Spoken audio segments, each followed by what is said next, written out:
عبداللہ سومئی سے کہتے ہیں میں آپ کی شرط پر کھڑا اترنے کے لیے تیار ہوں، میں آپ کی بیٹی جو اپاہج ہے اس سے نکاح کرنے کے لیے تیار ہوں۔ عزیزان ملت اسلامیہ، حضرت عبداللہ سومئی اپنے اپاہج بیٹی یعنی کہ جو ان کی بیٹی تھی اس سے نکاح کر دیتے ہیں۔ اب سرکار غوث پاک رضی اللہ تعالیٰ عنہ کے والد جو ہے ابو صالح ہے، ان کے نانا جو ہے عبداللہ سومئی ہے۔ جب ان کے نانا اپنی بیٹی سے نکاح ابو صالح سے کر دیتے ہیں،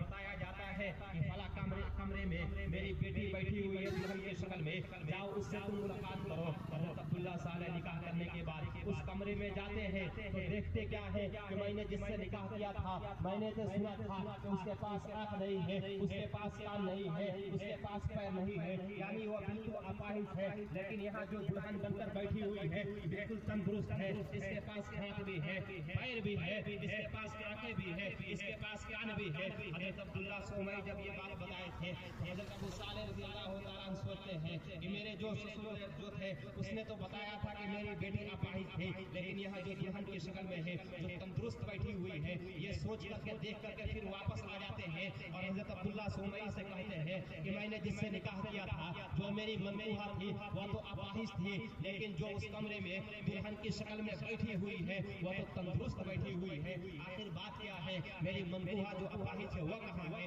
میں نے تو اس منقوہہ جو اپاہج تھے اس سے نکاح کیا تھا، وہی میری منقوہہ ہے۔ حضرت عبداللہ سومئی کہتے ہیں کہ میں نے آپ کی تقویٰ و پرہیزگاری کو دیکھتے ہوئے میں نے اپنی بیٹی جو میری بیٹی تھی وہ بھی بڑی ہی تقویٰ پرہیزگار والی تھی، میں اسے اپاہج بتایا، اس لیے اپاہج بتایا کہ میں دیکھنا یہ چاہ رہا تھا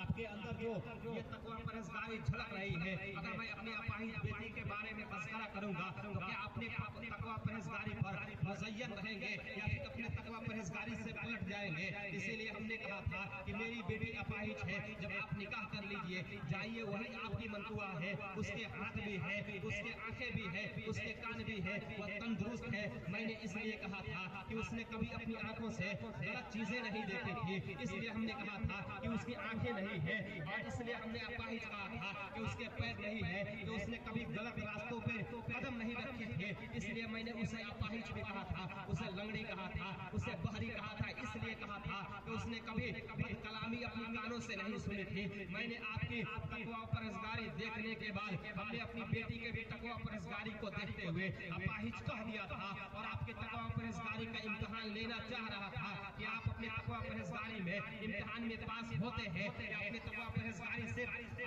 پرہیزگاری سے واپس ہو جاتے ہیں، پلٹ جاتے ہیں۔ تو دیکھیے ایک دیندار جب حضرت عبداللہ سومئی اپنی بیٹی کو دیندار بناتے ہیں اور ایک تقویٰ پرہیزگار والے شخص سے نکاح کرتے ہیں، تو جب نکاح ہوتا ہے حضرت عبداللہ صالح اور سرکار غوث پاک رضی اللہ تعالیٰ عنہ ام الخیر فاطمہ الزہرا ہے، اور جب وہ دونوں یعنی کہ تقویٰ پرہیزگار کے ساتھ ساتھ دیندار ہیں، جب وہ نکاح میں آ گئے اور ان کے ہونے والی جو اولاد ہو رہی ہے وہ سرکار غوث پاک رضی اللہ تعالیٰ عنہ کی شکل میں ہو رہی ہے۔ اسی لیے اللہ کے رسول صلی اللہ علیہ وسلم نے ارشاد فرمایا تھا کہ تم تقویٰ پرہیزگار والی کو سب سے زیادہ مقدم رکھنا، تم دیندار والی سے نکاح کرنا، جب تم دیندار والی سے نکاح کرو گے تو تمہیں بھی تقویٰ پرہیزگار بنا دے گی، تمہارے گھر کو پورے کے پورے جنت بناتی ہوئی نظر آئے گی۔ اب دیکھیے سرکار غوث پاک رضی اللہ تعالیٰ عنہ کی والدہ اتنی تقویٰ پرہیزگاری کے عالم میں ہے کہ جب سرکار غوث پاک رضی اللہ تعالیٰ عنہ تولد جب ہوتے ہیں پیدا ہوتے ہیں، سرکار غوث پاک رضی اللہ تعالیٰ عنہ کی پرورش اسلامی طریقے پہ ہو رہی ہے، ان کی والدہ جو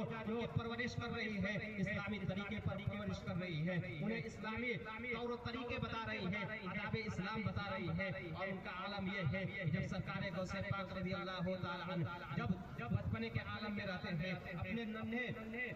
عمر کے حالت میں اپنے گھروں میں ابتدائی تعلیم حاصل کرتے ہیں، جب اعلیٰ تعلیم حاصل کرنے کی باری آتی ہے اپنی والدہ سے کہتے ہیں کہ اماں جان میں چاہتا ہوں کہ میں اعلیٰ تعلیم حاصل کرنے کے لیے شہر ہمدان کی طرف جاؤں تاکہ شہر ہمدان میں رہ کر کے اعلیٰ تعلیم حاصل کروں۔ ان کی والدہ اجازت دے دیتی ہے کہ جاؤ بیٹی اعلیٰ تعلیم حاصل کرنے کے لیے شہر ہمدان جا سکتے ہو، میں تمہیں اجازت دیتی ہوں۔ ان کی